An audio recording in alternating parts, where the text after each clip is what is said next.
Started. My name is Greg Newman. I'm the CEO of the Clovis Chamber of Commerce, and thank you for joining us for our Wake Up Clovis program this morning. And we're just thrilled to have back Assemblyman Jim Patterson, who's gracious enough to share an hour with us this morning. The last going on in Sacramento. We are recording this program today, so we're going to add it to the Clovis Chamber's YouTube channel later on this week. If you have a question for the Assemblyman, please use the chat function and we will answer ask those questions to the Assemblyman as we go.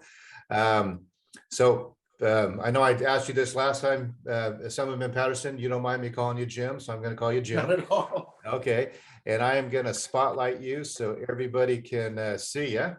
And I'm just going to kind of get right into it. You've been extremely active, which is fantastic, representing us in your district with some of the issues that we're having in Sacramento, from the EDD, the DMV, the high-speed rail, you name it, you've been all over it, and we can be prouder that you're looking out for our best interests. So I'm just going to kind of hand you the floor. Do you want to talk about some of your successes over the last couple of years and looking into some of these issues that you've seen with these huge departments, and then kind of talk about what you're now looking at and what we're trying to fix with Proposition 47 and those sort of things. So yeah, I'm going to turn the microphone over to you. Okay. Well, gee, you just opened up a lot of subject matter. Well, first of all, a lot of what I have been working on falls under the category of holding the bureaucracies of the state of California accountable, because the problems that we have seen in EDD or DMV or high-speed rail or even in some of the licensing programs for nurses and others is that California's bureaucracies were built in the 60s and 70s. They have technology that is outdated. They are top heavy. The staff that are people facing oftentimes don't have the training to even be able to answer some of the fundamental questions of about somebody's unemployment or their DMV license, or the status of their nursing license approval, things of that nature. And this is really an undercurrent of real problems with the state of California. We actually have a technology system called Fiscal that is so bad that the various divisions and departments that need to use it are not using it and cannot use it and don't want to use it because it's not accurate enough. In fact, the state of California's fiscal program is in such disarray that we've been warned repeatedly that it could have substantial damage to the ability of the state of California to accurately reflect its finances. It's that serious. We actually don't have a check record for the state of California. And so Fiscal has been a disaster. And so what I basically focused on is accountability. And that accountability has come basically from our constituents. One of the things I learned the minute I got into this office was that our constituent services operation, which helps people navigate through bureaucracies that are giving them difficulty, is an early warning system of the problems in the state of California. I mean, we learned about the DMV long before, frankly, the media did, and it became a ubiquitous subject, or, the EDD, things of that nature. And so I have basically focused on being an accountability watchdog for the people that I represent, but also for the people of California.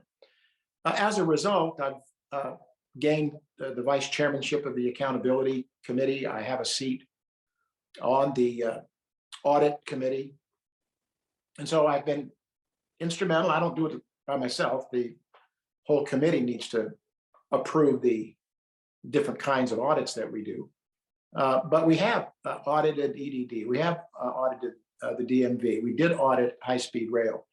There are a number of other audits that may very well be coming into place. In fact, I will be making a request that the California State University system, in light of the obvious difficulties that the system has had with Title IX and some of their responsibilities, and holding executives accountable and looking out for students.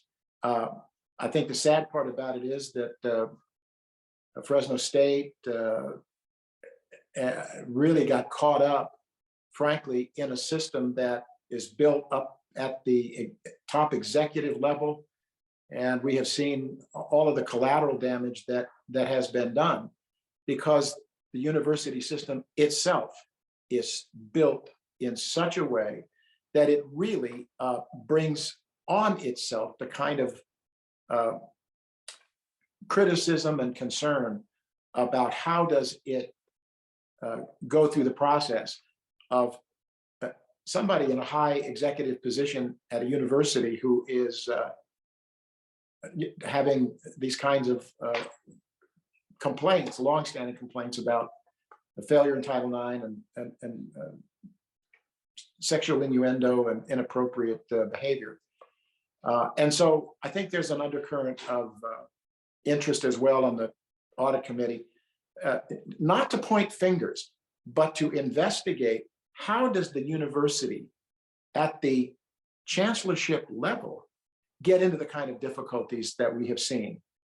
And I also think that an independent audit will chart a course for the university at the top level, at the CSU chancellorship level, to really get into the policies and the methodologies that they use to hold themselves accountable, but also to be really holding a high standard of behavior for the executives, but also recognize that students and employees are affected by this as well. And so it's an accountability, and I think it comes with the seed. And so I continue to basically, I guess, sort of be a thorn in the flesh of bureaucracies that are supposed to help the people of California, and they're really making it very, very difficult because they're old-fashioned, they reflect a bygone era, and they use technology that is dinosaur. So we're going to continue to do that. The other thing that I basically have been focusing on are really the kinds of things that are very obvious. The state of California really is in a circumstance where I think there's an undercurrent of dissatisfaction throughout the state, and we're seeing it. I'll give you a couple of examples of some polling that is interesting. And here we are, the 5th largest economy. We are the home of Silicon Valley. We have wonderful geography, and yet California is failing on some of the most fundamental responsibilities of a state, meaning our hydrological water infrastructure. I mean, we need to be repairing, we need to be raising the levels of dams, we need to make sure that our conveyance systems are delivering the full amount of water, especially in times when we have shortages, and then we need to save and be able to move it around. We have a goods moving system that is really being backed up. The ports are an example, but also you look at 99, we should have 3 lanes north and 3 lanes south, clear from Bakersfield all the way to Sacramento. And driving that highway, there are these pinch points up and down that create real safety issues and real transport problems. And so the modernization of the fundamental infrastructure that makes California the place where we can thrive. The other areas we've been working on has to do with really the whole question of affordability in the state of California. Look at everything that is a necessity of life in California. It costs more than any other place, and it costs more than it should. We're asked to use less electricity, but we're going to pay more for it. Look at your latest PG&E bill. We're asked, use less water, but we're going to pay more for it. Inflation is hitting us. The high cost of living is really driving our poverty rate higher and higher. And the crazy thing with a progressive, hard left-leaning one-party rule the very things that they say they care about are the things that are really falling apart. We have more people in poverty. We have a wider gap between the haves and the have-nots. We are sentencing millions of Californians to lifelong rentership and freezing them out of one of the very important ways that people gain equity and go from their first job and their first house to a better job and a better house, and then they have equity, can send their kids to college and all of that. That is increasingly out of touch with the very people that Sacramento says they care about. So there really is an accountability role for us to play. I also think that I've been involved, obviously, with the whole issue of crime. And I want to share a couple of little tidbits about it, and also some of the polling. And so you say, Jim, this undercurrent of dissatisfaction, it's on the economy, but it's also on public safety. So we've been working hard to repeal some of the more egregious things in Prop 41. We run into a buzzsaw up in Sacramento, but we're going to keep trying. We have been working on the fentanyl issue. Maybe talk a little bit more about that. Fresno County has a terrific program. Lisa Smith-Camp leads it, and the sheriff and the police and the DA and the schools are all a part of this task force, this cross all of these different lines of organizations and responsibilities. And they're really leading the way in the state of California. And I'm going to talk a little bit about a bill that we're having really good traction with. But let's start at some of these polls, because I think the pendulum has to swing politically before we can see the pathologies of the state of California swing in a positive way. But the University of Berkeley and the Los Angeles Times poll, they took a look at crime. I just want to cite some of these things. 78% believe that crime has risen across the state. 65% say crime has increased in their locality. 59% of those surveyed, remember, this is the University of California at Berkeley and the Los Angeles Times poll, 59% support changing Prop 47 to let property crimes be prosecuted again as felonies. Only 30% say they think the Prop 47 should be left where it is. So the consequences of what basically the ruling party is ignoring is becoming the top 2 or 3 issues that voters are going to look at. These polling numbers also indicate significant, large majorities who believe that California is on the wrong path, the right way, wrong way question. The interesting thing is that Governor Newsom, as sort of the titular head of California, and sort of where's it going and how much of a responsibility does he have? This is an interesting poll as well from UC Berkeley and the Los Angeles Times. Now this is really interesting compared to polling that was done right before the recall. 48% of registered voters surveyed approve of Newsom's job as governor, but 47% disapprove. Now that's a difference within the survey's margin of error. That's down from a 64% approval rating that Californians gave Newsom in September 2020. Right, so something has happened from the time that the pandemic hit. We went through the recall, we're seeing the crime spikes, the high cost of living, and the undercurrent of dissatisfaction is actually drawing Governor Newsom's polls increasingly downward. But it doesn't seem to resonate with the legislature up in the state of California. And so my latest update on the state of California is the legislation that's coming out of there is getting worse. They're doubling down on their hard left principles. They're doubling down on essentially trying to recreate the economy in the state of California and move it away from an opportunity economy to a highly rigid economy, highly taxed. And we're seeing the result. And yet we're going to be seeing a lot of legislation come through this term.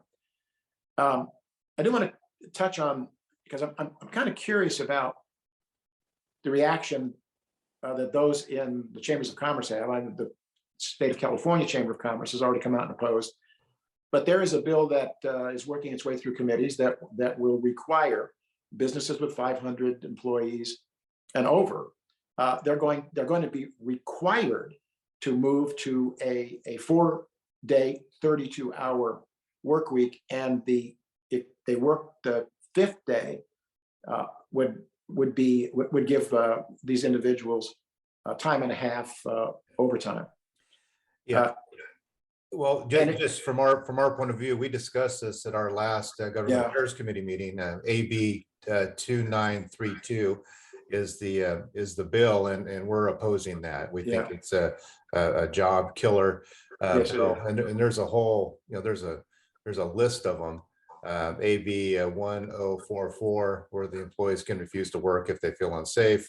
AB 2289, the wealth tax. AB 2183, the unfair unionization process. So there's a bunch of them that are flowing through that we're not very comfortable with. Like I say, this is one of the more active sessions and some of the harder line, more controversial kinds of bills that are coming through. I don't know. The chamber has been, the state chamber has been relatively successful in having pretty good batting average with the job killer bills. Increasingly, though, the self-identified moderates, the Democrat moderates, are coming under horrible attacks by the leadership in the California Assembly. I mean, Rendon takes these individuals into his office and just scares the bejesus out of them. And I mean, I mean, they're threatened with everything, from budget cuts to having people run in their districts against them. And so I think that increasingly Republicans have to do better in the elections, and I hope this election will pick up a seat or two, hang on to our targets. But also, there's going to be some moderate Democrats that are going to run. But I think it's very important when the chambers and when business look at a so-called moderate Democrat, that they do some real homework and dig down into whether or not that's merely a veneer to get elected. And the question is, can you withstand the political drubbing that you will get from the Speaker of the Assembly? He dislikes Republicans a lot, but he dislikes the so-called moderate Democrats even more. And so I think we have to, we're playing a chess game, and I think we have to have some wisdom, and we have to make sure that if we do get people who say, look, I'm a Democrat, yes, but I'm not one of those Democrats, they better be able to explain how they intend to be outside of the mainstream of the Democrat caucus, because that's where they're going to be. The other thing is, this undercurrent of discontent. I don't know how this is going to play. I know that there's a high probability that the Republicans may very well take back the House. We'll see if that resonates here. But no matter what happens, I want to encourage you to keep doing what you're doing. Keep the faith. I mean, it's hard, I know. But the bigger mistake would be for us not to try. The bigger mistake would be for us not to stand firm. One of my favorite authors is C.S. Lewis. Chronicles of Narnia, Surprised by Joy, Screwtape Letters, those kinds of things. one of my favorite quotes is, "We all want progress, but when we find ourselves on a pathway that takes us farther and farther away from where we want to be, the most progressive of those are those who turn back the soonest." And it's why I'm a traditionalist and why I'm a Reagan Republican. There are things that work, and they have worked in our history. And California is moving farther and farther away from them. We're on the wrong path. If we want to be wise, and if we actually want to have progress, we'll turn back to those pathways that have demonstrated that free people in a free society, in a free economy, the government, essentially leaves them alone, only moderately regulates and has low to moderate taxes. Those are the kinds of things that work, and everyone flourishes as a result. I think that's a pathway to rise, a pathway to raise people out of poverty, a pathway for people to have opportunities. We keep on this same pathway, the very folks we should be caring about, who are hurting the most, who are in third and fourth generation poverty, who are trying to educate themselves and work themselves into the middle class and beyond, are really struggling. But there's a different pathway. My hope is that in this next election, that we Republicans and our candidates are wise enough to be Reagan-esque, wise enough to say, yeah, things are going wrong in California. Spend maybe 20% of the time talking about what's wrong. But what did Ronald Reagan do and win elections with? He pivoted and said, but imagine what could be if.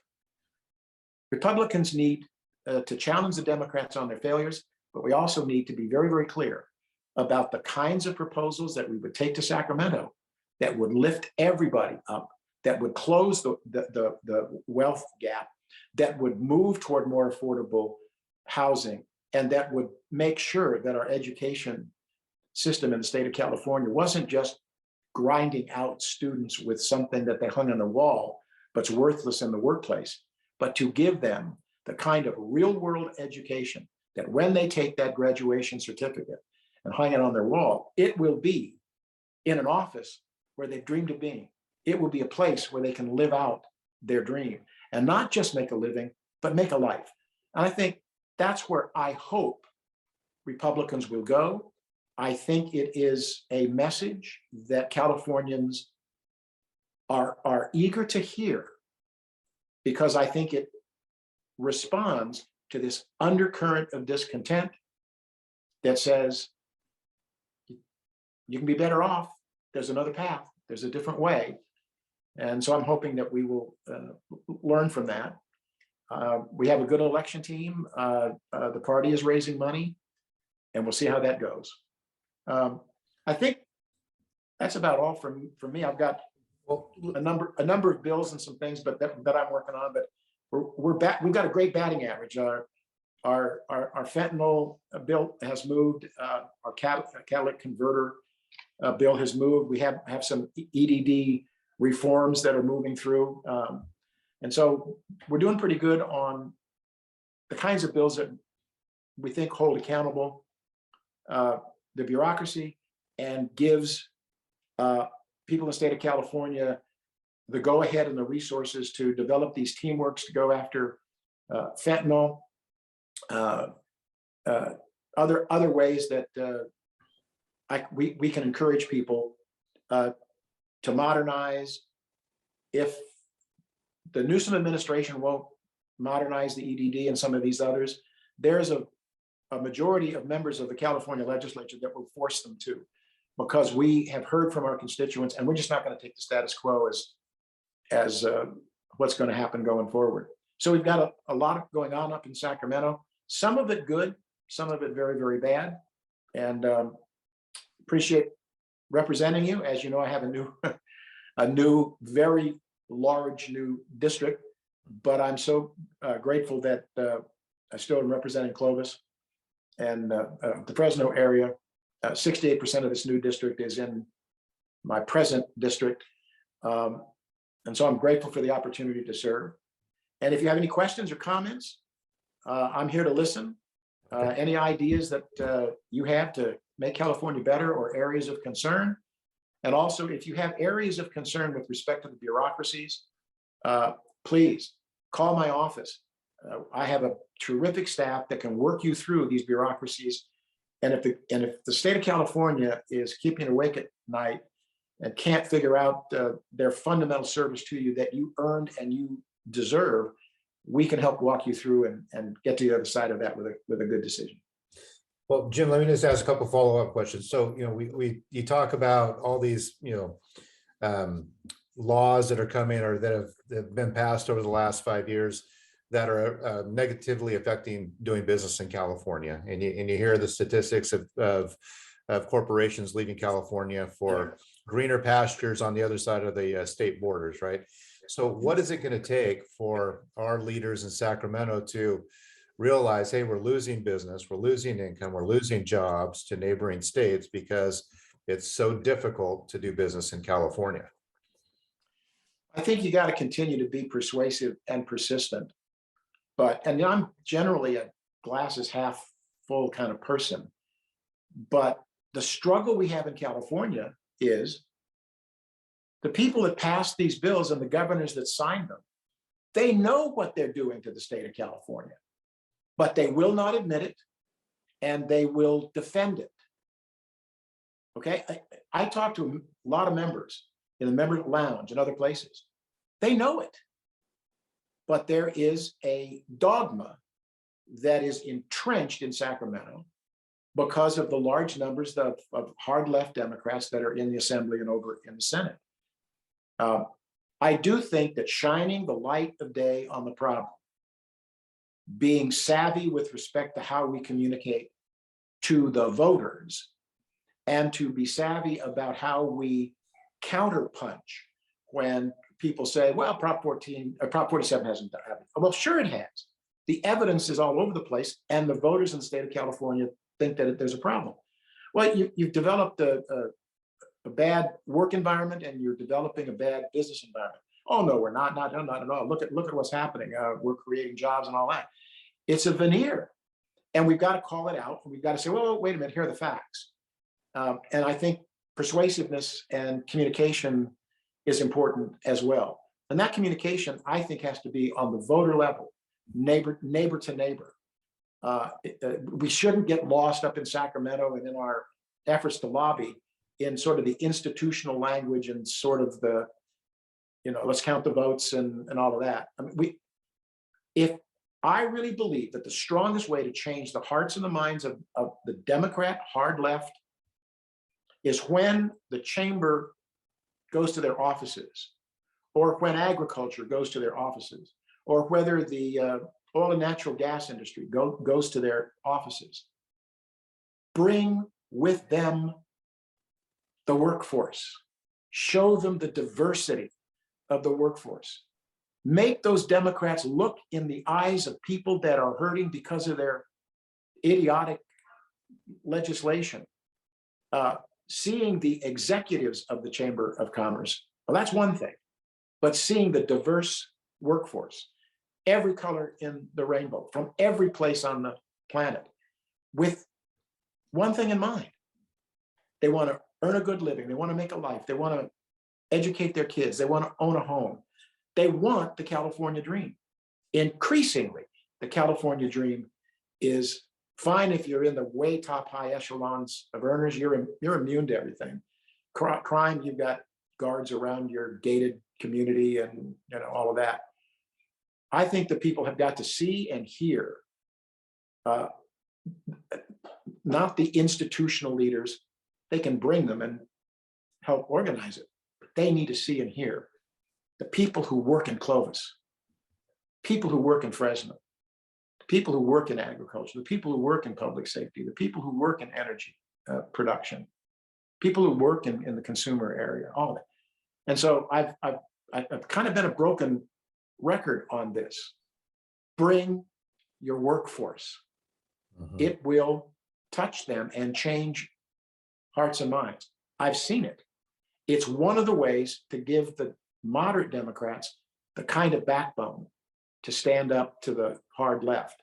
It really is not a battle with Republicans and Democrats. Our battle, Republicans are with you.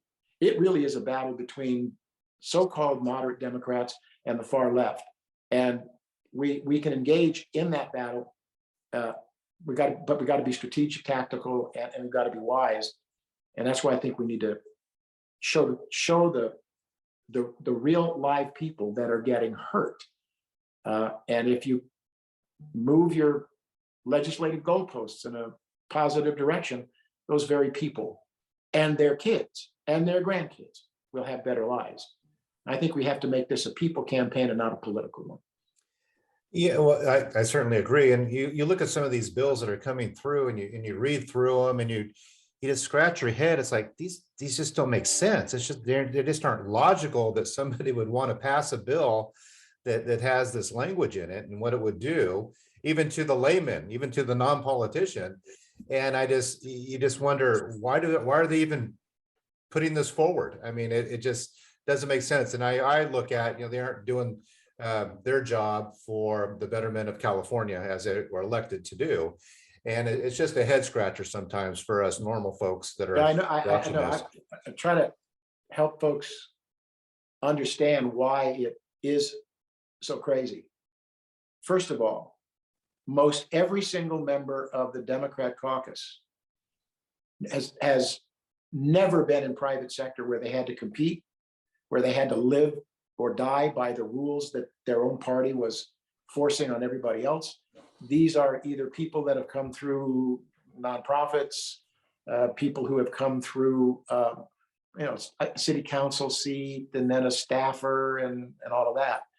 And they don't have any sense of the struggles that people in California go through. And I am actually dumbfounded by I don't want to be too rough, but I mean, the level of understanding about what a free economy looks like and operates like. Increasingly, I'm sorry to say, but these people are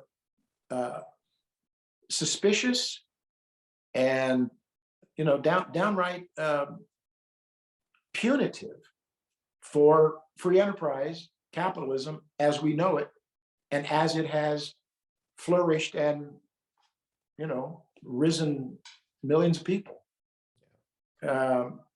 It is the makeup of the psychology and the collective history of these individuals. And if you would be with me sitting around in a member lounge, eavesdropping on 5 or 6 of these hard lefties sitting over in the corner, you'd absolutely be going crazy. Because if you think this legislation that you're seeing now is bad, you ought to hear them talk about what they really wish they could do. So we have a battle on our hands, and trying to understand it through the lens of our own history and our own experiences is to be baffled by it, because their lens of governing is entirely different than our lens of governing. Their command and control. We think free people in a free society ought to be left alone. Obviously regulate for safety purposes, have a moderate tax, use the taxes for important fundamental things. The others over on the other side of the aisle, I hate to say this, but we probably got 45 members that believe and act and would like to legislate like AOC does in Washington, D.C. It's frightful. It's frightful. But there are consequences. Those consequences are starting to seep in to the public consciousness, and we're starting to see this discontent. Polls that say Newsom is 50-50, that 78% of the people in the state of California think crime has been increasing, and there's an undercurrent of fear about that, and they're seeing the results every day. I don't know how much the pendulum swings as a result. Unfortunately, I do not think that this round of redistricting is going to make things better for alternative candidates that think more like us. This has been a bad redistricting. and we're going to be stuck with it for 10 years. But, it's the cards we're dealt. Yeah. And a lot of us have a choice to stay or leave. But Sharon and I made a commitment with our kids and with our grandkids that we're not going to leave. We're going to lead, and we're not going to flee. We're going to fight for the sake of our kids and our grandkids. Yeah. And if we can win that fight for our grandkids, we win that fight for the grandkids of millions of Californians. And that's what motivates me, and I think a lot of members like me. Well, very well said. Thank you for that. I do have a question from somebody in the audience. Why does the state not use some of the surplus funds to repay federal loans originally used to finance the EDD? I believe business employers will be required to make up the EDD shortfall, as happened a few years ago. Yes, again, our caucus and a handful of moderate Democrats are very, very concerned about that. But we can't get through the Newsom administration, their finance department. We can't get through basically the leadership in the Senate and the Assembly. Why is that? They don't care that you have to pay it. They're not going to take their surplus. What they want to do is use that surplus on all of their social experiments, all of the things that you look at and say, that's crazy. So they don't want you to touch their trough full of money because they want to use it in ways that we look at it and say, why? This is terrible. So I do think that this is resonating, this problem. And I'll tell you why, because increasingly the small business demographic has changed, right? I go down Blackstone Avenue, walk into any little, I do that when I come home. These are small, medium-sized businesses. You know what? They don't look like me, right? They're every color of the rainbow. I mean, and they are family businesses as well. But they're as diverse as California is. The Democrats have to recognize that when they hurt business, that's who they're hurting. The very people they say are the ones that they care about, the diverse population of. And to me, it is such a disconnect. But I think there's more hypocrisy there than there is venality. They just going to do it the way that they want. And Newsom really is the one that pushes back on touching the surplus. But it's going to be north of 50 billion by the time we see. I sit on the big budget committee. We're going to be seeing a lot of that. And I look at it and I just say, here's the crazy thing about it. I hate to be so down. There is a GAN limit. The people of the state of California said, when you go above the GAN limit, it's got to go back to the people. Well, what do you think the Democrats do? They find every way to create another bank account, another expenditure line, give it some name, and then they divert the excess to keep them under the GAN limit into those very other pots of money. But they might as well be in that same pot of money used for the very kind of social experiments and political kinds of things that they want to do. That is dishonest if it's not illegal. We do have a very strong, independent legislative analyst, and I was last week or the week before. Legislative analysts put out an analysis of this very thing with respect to hiding money in other accounts with different names so that they don't hit the GAN limit. And the legislative analysts say, you're hitting the GAN limit. Mm. And there are some suggestions about it. And this is one of those suggestions. Pay back the Fed so that you don't ratchet up the price to medium to small businesses particularly when they're trying to recover. So it's complicated, but it is also aggravating that we literally have a ruling party that wants to abrogate the Constitution of the state of California.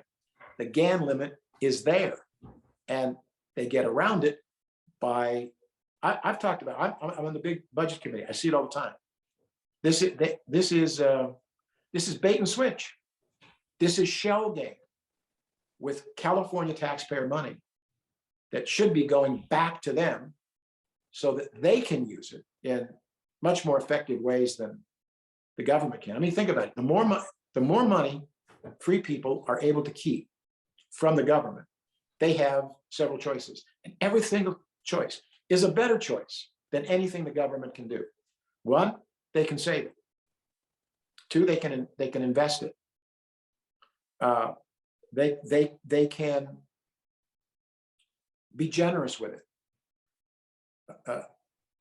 Everybody has those choices, and they make them. Well, you can't do it if your gas is $6 a gallon and your taxes are eating up refunds and your rent's exploding and your company is thinking about moving to Texas. I mean, this is the undercurrent of discontent in California. Yeah.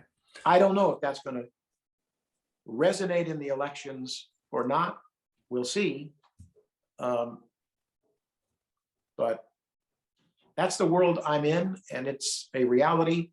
It is frustrating to me, but the bigger mistake would be to give up and not try.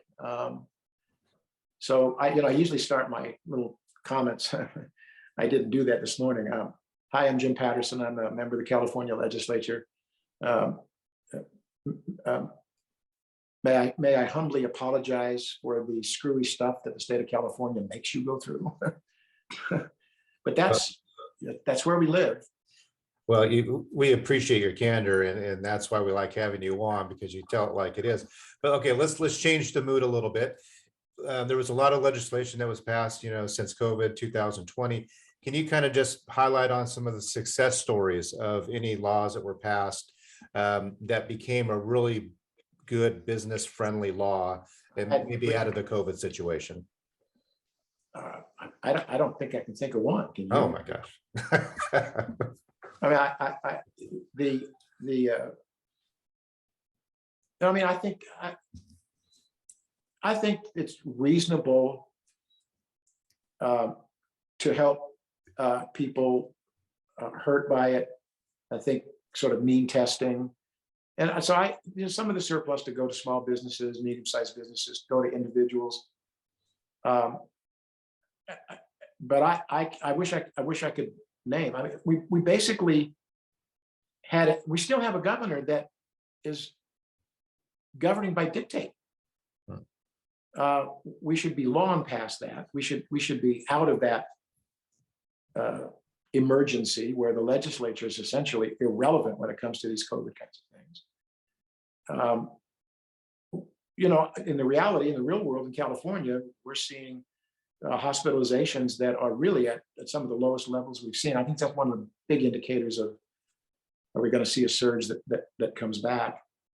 We're right now in a wrestling match with the Newsom administration over proposals to return gas tax money or to help people with the high cost of gas.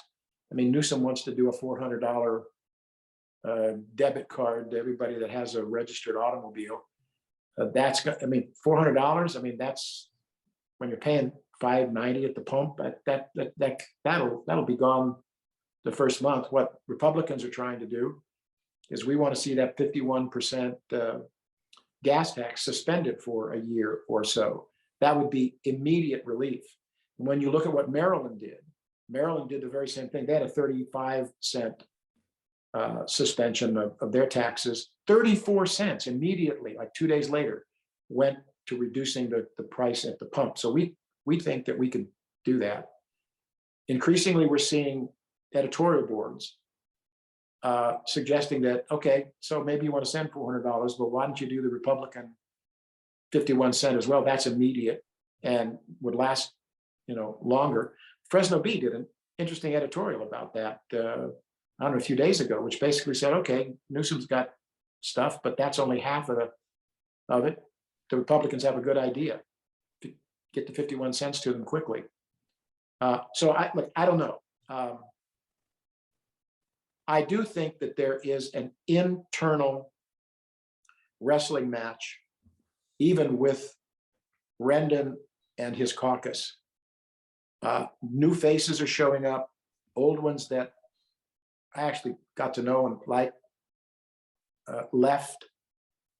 And so there's Republicans are unified with our 19. I'm hoping we can get to, 22, 3, 4, maybe. But there's real chaos inside the Democrat caucus. And you see it and hear it in the elevators and in the committee rooms and all that. So there's disarray over there. And the reason I think it is because they're living the real nightmare that something's going wrong in the state of California, and they're having to explain it to their constituents back home, and it's being very, very tough for them to, put a shine on what people are going through. And so I don't know. We'll see. Yeah. I do know that political pendulums do swing when the people, in a bipartisan way, say, I'm tired of this path. Look what it's gotten us. Let's give somebody else a chance.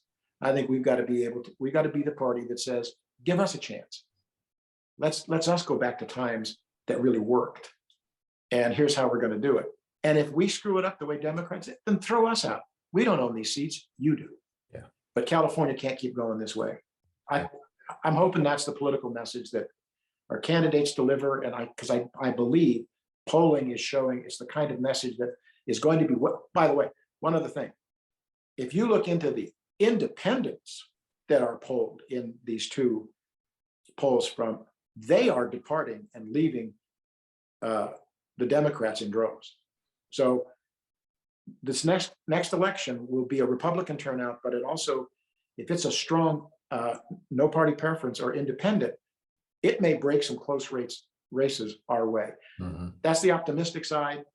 The other reality, though, is that a lot of these districts are drawn in such a way that we're going to need substantial independent voters and peel off some moderate Democrat voters. They are out there, but we'll see. Each district is different. District is different. So, we are where we are, and it's, I'm the last Patterson from my grandpa Patterson that's in California. Mm. All my aunts and uncles and cousins, brothers and sisters, and they're all in, Colorado, Tennessee, Texas. And they've all done that in the last 10, 15 years, and they've done it. It's been an opportunity move, and it's been a cost of living move. Yeah. And we're increasingly, we are hollowing out the middle class of the state of California, which was for several generations the heart and soul of why California achieved the American dream and the California dream. So we're going to just keep trying to change hearts and minds and move people to a different place and hope it affects them when they check a box on a ballot. Just real quick. So besides, let me go back to some of the legislation that's being talked about. So besides AB 2932, the overtime issue, is there any other pieces that the Clovis Chamber should really be looking at that's going to negatively affect businesses that you're aware of? I think that the state chamber does a real thorough job of listing them out. Yes. I don't have that in front of me. My chief does. I get briefed on them as they move through and change. I do think that when it rises to the job killer in this environment today, it's worse by a significant factor than job killer bills that were in legislation and tried to get in legislation 10 years ago. So yeah, that's an interesting point. You're right. They keep raising the significance of this, and they're getting worse and worse every year, it seems. Yeah. Anyway, Jim, well, we're gonna wrap it up here. Okay. We certainly appreciate your candor, your transparency, and thank you for leading us in this very interesting time in California. You know, we're all trying to do our best to make a living, to provide jobs for our community, to provide the goods and services to our community, and it just seems every time we get ahead, there's another roadblock from Sacramento that we need to maneuver around. And it is a challenge, but we're just thrilled to have you as representing us up in Sacramento. well, I appreciate you know, the privilege is mine, and I can say I love representing Clovis, the police department, the governing systems, Clovis Unified School. My daughter-in-law teaches there. I love what the community college there, Clovis Community College, is doing, and their commitment to CTC and some of the things they're going to break ground on. I really love it, and I'm grateful to represent you. Okay, thank you very much, Jim, and Sure. have a wonderful weekend. You too. Thanks a lot, everybody. Good to be with you.